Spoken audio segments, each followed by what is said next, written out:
Hello everyone, प्यारे बच्चों, उम्मीद करता हूँ आप सभी बहुत ही अच्छे होंगे और अपनी अपनी परीक्षा की तैयारी में आप लोग लग गए होंगे।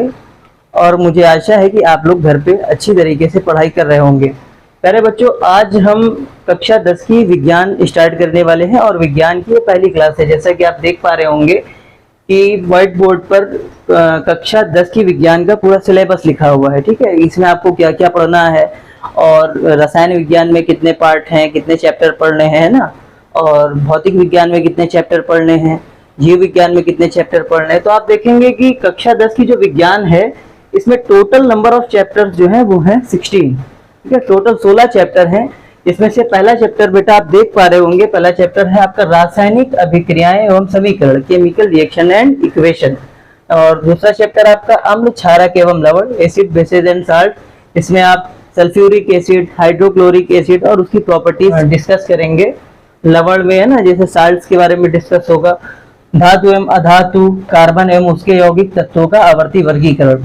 प्यारे बच्चों, ये जो आपने देखा, ये जो 5 तक चैप्टर हैं, ये हो जाएगा आपका रसायन विज्ञान का पार्ट।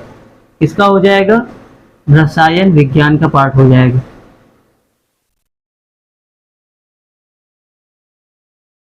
उसके बाद फिर आप नंबर 6 से देखेंगे जैव प्रक्रम, बायो प्रोसेस, है ना। यहाँ से जो है आपकी बायोलॉजी स्टार्ट हो जाती है। इसमें आप डाइजेशन, है ना, पाचन, श्वसन, ये सारी चीजें पढ़ेंगे। नियंत्रण एवं समन्वय, जीव जनन कैसे करते हैं, हाउ डू एनिमल रिप्रोड्यूस, अनुवांशिकता एवं जैव विकास। उसके बाद ये जो 6 से लेकर 9 तक चैप्टर हैं, ये जो पार्ट है आपका, ये है जीव विज्ञान का पार्ट, बायोलॉजी। उसके बाद नंबर 10 से देखिए, नंबर 10 पे है प्रकाश का परावर्तन तथा अपवर्तन, लाइट रिफ्लेक्शन एंड रिफ्रैक्शन। यहाँ से आपकी भौतिक विज्ञान शुरू हो जाती है। फिर अगला टॉपिक, अगला जो चैप्टर है आपका 11 नंबर पे, मानव नेत्र तथा रंग बिरंगा संसार, human I and colourful world. इसमें आप मानव नेत्र से संबंधित बातें पढ़ेंगे। और विद्युत, अगला चैप्टर है आपका विद्युत, इलेक्ट्रिसिटी। फिर 13 नंबर चैप्टर विद्युत धारा के चुंबकीय प्रभाव। 14 नंबर ऊर्जा के स्रोत। 15 नंबर हमारा पर्यावरण। और 16 नंबर जो लास्ट वन है वो है प्राकृतिक संसाधनों का प्रबंधन, मैनेजमेंट ऑफ नेचुरल रिसोर्सेज। प्यारे बच्चों, ध्यान देंगे कि ये जो टोटल क्लासेस होंगी ये पूरी हिंदी मीडियम में होंगी। ठीक है, ये पूरी हिंदी में क्लासेस होंगी। जो मैं आपको लिखवाऊंगा और जो भी लिखूंगा वो सब हिंदी में लिखूंगा। और मैं आपको जो नोट्स भी प्रोवाइड करूंगा वो भी हिंदी में होंगे। और अभी जो मैं आज से स्टार्ट करूंगा वो भौतिक विज्ञान स्टार्ट करूंगा। ठीक है, और भौतिक विज्ञान में आज जो आपका पहला चैप्टर है प्रकाश का परावर्तन तथा अपवर्तन, लाइट रिफ्लेक्शन एंड रिफ्रैक्शन, आपका ये चैप्टर स्टार्ट करेंगे। और इसमें प्रकाश से संबंधित कुछ बातें करेंगे। फिर नेक्स्ट अगली क्लास में बात होगी।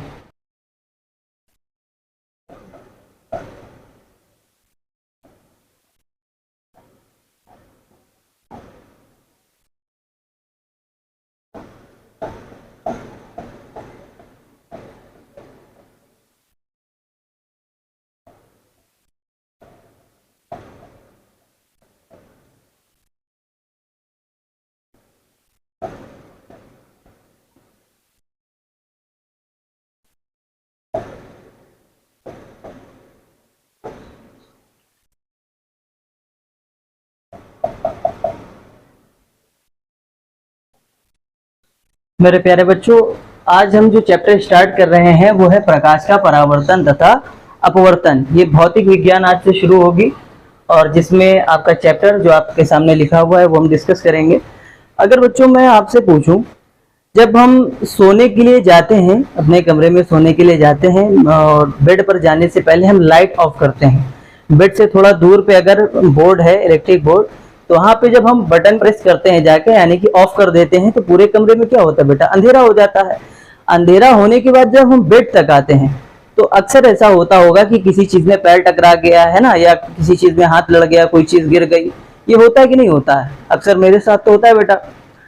तो ये बेटा अगर मैं आपसे क्वेश्चन करूं कि ये क्यों होता है ना, तो आप सभी का जवाब होगा कि सर क्योंकि कमरे में अंधेरा था। यही जवाब होगा ना बच्चों?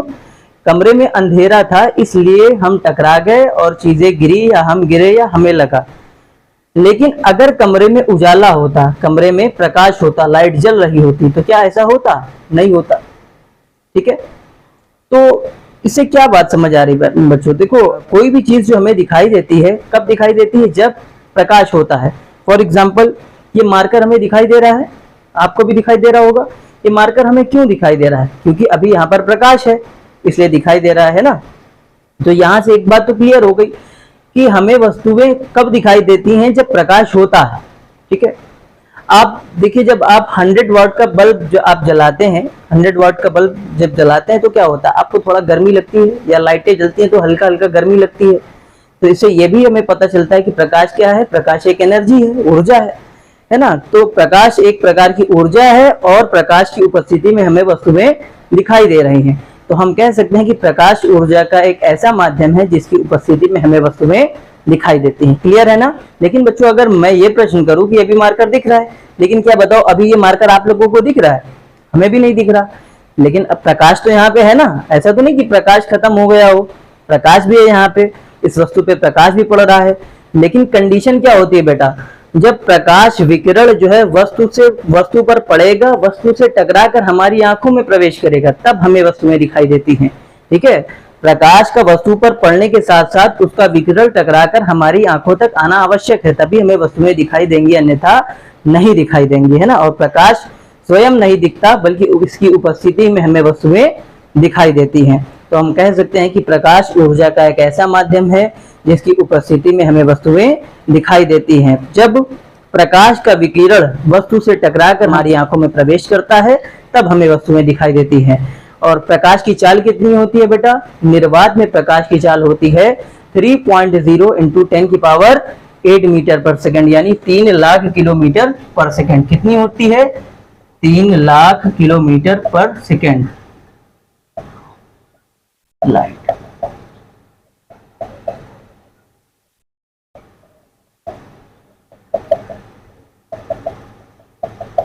और प्रकाश की चाल के बारे में बताया किसने है? प्रकाश की चाल के बारे में एक वैज्ञानिक थे जिनका नाम था रोमर। सन 1676 ईस्वी में इन्होंने प्रकाश की चाल के बारे में बताया।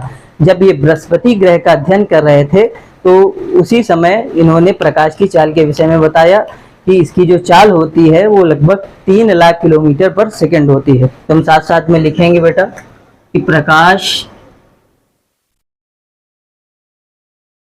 ऊर्जा का वह माध्यम है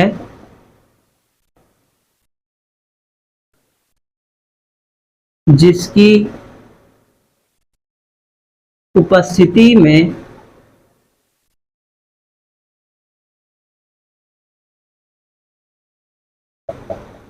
हमें वस्तुएं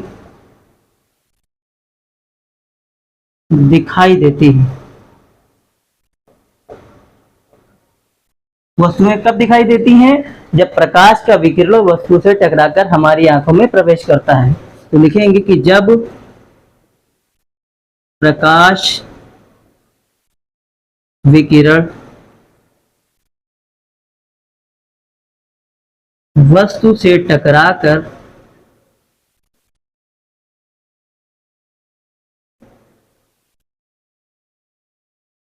हमारी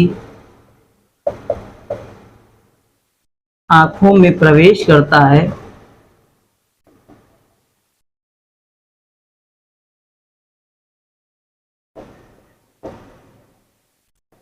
तब हमें वस्तुएं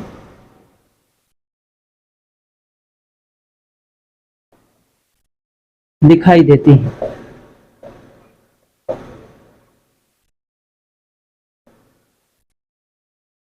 निर्वात में प्रकाश की चाल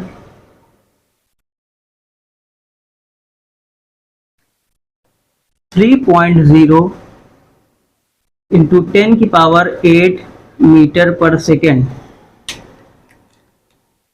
अर्थात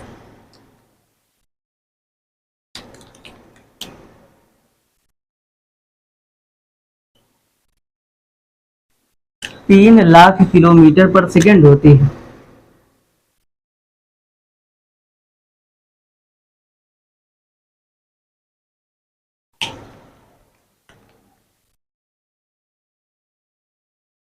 पर सेकेंड होती है।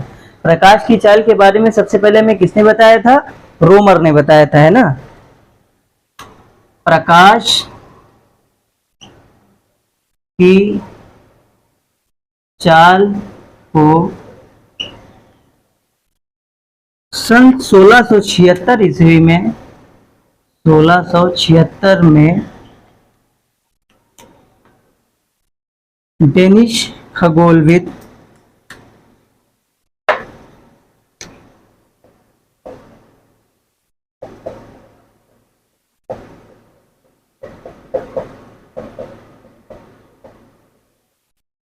रोमर ने बताया था।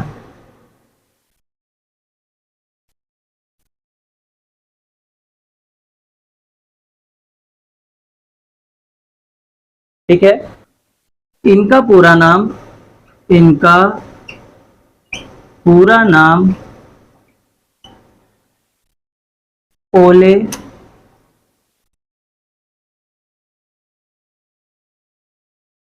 क्रिस्टेंसन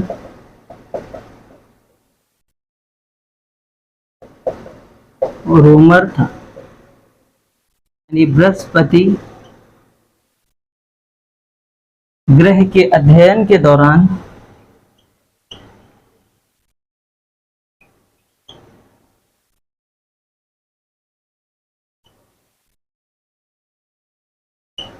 इन्होंने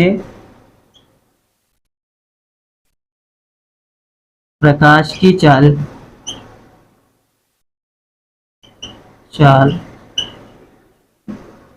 ज्ञात की। ठीक है, इतनी बात सबको क्लियर हो गई। बेटा और एक चीज देखेंगे कि प्रकाश की उपस्थिति में हमें वस्तुएं तो दिखाई देती हैं, है ना। प्रकाश की उपस्थिति में हमें व्हाइट बोर्ड भी दिख रहा है, हमें ये मार्कर भी दिख रहा है, लेकिन क्या प्रकाश दिखाई देता है? हमें प्रकाश नहीं दिखाई देता। तो हम लिख सकते हैं कि प्रकाश स्वयं तो नहीं दिखता, प्रकाश स्वयं तो नहीं दिखता,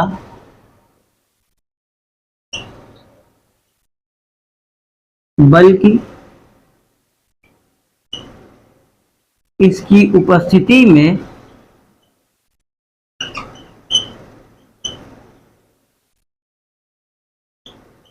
हमें वस्तुएं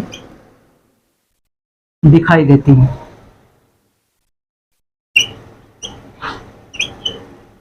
हमें वस्तुएं दिखाई देती हैं। क्लियर है सबको? प्रकाश विद्युत चुंबकीय तरंगों के रूप में चलता है। ये भी पॉइंट नोट करेंगे। प्रकाश विद्युत चुंबकीय तरंगों के रूप में चलता है। ठीक है बेटा, इतनी बात सबको समझ में आ गई? यहाँ तक कोई दिक्कत, परेशानी, दर्द, तकलीफ नहीं है ना? अच्छा, अगर मैं क्वेश्चन करूं कि प्रकाश को सूर्य से पृथ्वी तक आने में कितना समय लगता है, तो कोई बच्चा बता पाएगा? जल्दी से सोचिए, आपके पास 5 सेकंड का समय है, सोच के बताइए।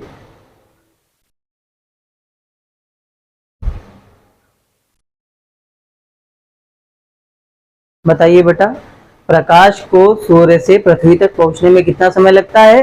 500 सेकंड लगते हैं। कितना समय लगता है? 500 सेकंड। तो लिखेंगे प्रकाश को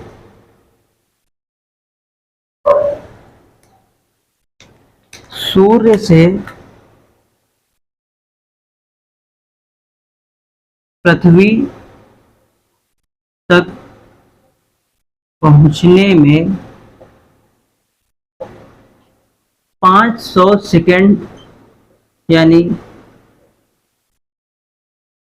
8 मिनट 20 सेकंड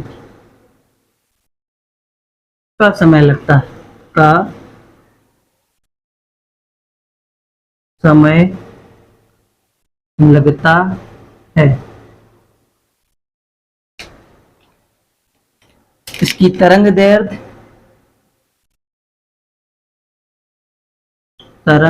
दैर्घ्य यानी कि वेवलेंथ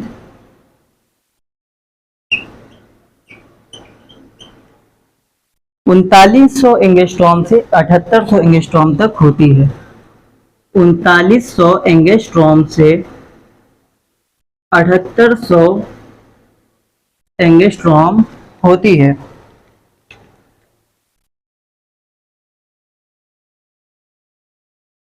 और एक एंगस्ट्रॉम बराबर कितना होता है, तो लिखेंगे कि एक एंगस्ट्रॉम बराबर 10 की पावर माइनस 10 मीटर। ठीक है, क्लियर है यहाँ तक सबको। अब प्रकाश से संबंधित किसी का कोई प्रश्न हो तो आप कमेंट में पूछ सकते हैं। वैसे मेरे हिसाब से हाई स्कूल के लिए इतना सफिशिएंट है। ठीक है, इससे ज्यादा प्रकाश के बारे में कुछ भी नहीं पूछा जाएगा। आगे आने वाली क्लास में डिस्कस करेंगे प्रकाश के परावर्तन के बारे में, है ना। ये प्रकाश का फिनोमिना है, परावर्तन, अपवर्तन। ठीक है, इससे संबंधित बातें अगली क्लास में की जाएंगी।